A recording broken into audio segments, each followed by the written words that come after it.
ભીલાપુર ખાતે ડૉક્ટર બાબા સાહેબ આંબેડકરની 134મી જન્મજયંતિની જિલ્લા કક્ષાની ઉજવણી કરવામાં આવી હતી। ભારતીય બંધારણના ઘડવૈયા અને દલિત સમાજના મસીહા એવા ડૉક્ટર બાબા સાહેબ ભીમરાવ આંબેડકરનો આજે 134મો જન્મદિવસ છે।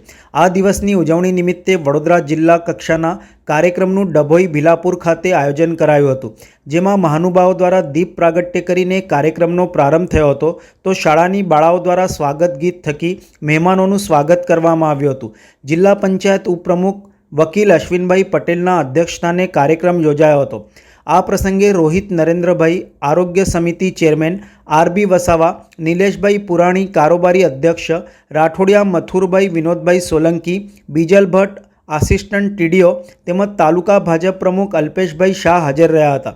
ડૉક્ટર બાબા સાહેબ આંબેડકરના જીવન કવન વિશે સ્ટેજ ઉપરથી મહાનુભાવો દ્વારા પોતાના પ્રવચન રજૂ કર્યા હતા અને પુષ્પાંજલિ અર્પણ કરી જન્મજયંતિની ઉજવણી કરી હતી। 134મી જન્મજયંતિ બાબા સાહેબની સમગ્ર ભારતમાં 14મી એપ્રિલ આજરોજ ઉજવાઈ રહી છે, ત્યારે તેના ભાગરૂપે વડોદરા જિલ્લાનો પ્રોગ્રામ જિલ્લા કક્ષાનો ભીલાપુર મુકામે આજે રાખેલ હતો, જેમાં મોટી સંખ્યામાં અધિકારી તેમજ દલિત સમાજના આગેવાન દલિત સમાજ હાજર રહ્યા।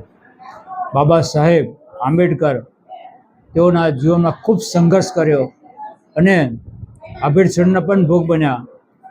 સર સયાજીરાવ ગાયકવાડે વિદેશ અભ્યાસ માટે મોકલ્યા, અમેરિકા, લંડન, જર્મની તેઓએ અભ્યાસ કર્યો।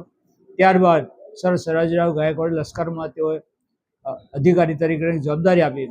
ત્યારબાદ તેઓને જે આભેડછેડના અનુભવો થયા પછી તેઓ નોકરીમાંથી રાજીનામું આપી અને એક સફળ રાજનેતા બન્યા, ઇતિહાસકાર બન્યા, અર્થશાસ્ત્રી બન્યા, ધારાશાસ્ત્રી બન્યા અને ભારતનું બંધારણ ઘડવાની જવાબદારી તેમના શિરે આપવામાં આવી અને એક સફળ બંધારણ, જેમાં કોઈ ખામી ન મળે એવું બંધારણ બનાવી અને તે વખતના રાષ્ટ્રપતિ ડૉક્ટર રાજેન્દ્ર પ્રસાદને જ્યારે સુપ્રત કર્યું, ત્યારે રાજેન્દ્ર પ્રસાદ રાષ્ટ્રપતિએ કહ્યું કે આ બંધારણને કોઈ ખામી શોધી શકે તેમ નથી। આવું એક સફળ બંધારણ આપનાર ડૉક્ટર ભીમરાવ આંબેડકર હતા અને તેઓના આજરોજ સમગ્ર ભારત યાદ કરી રહ્યું છે।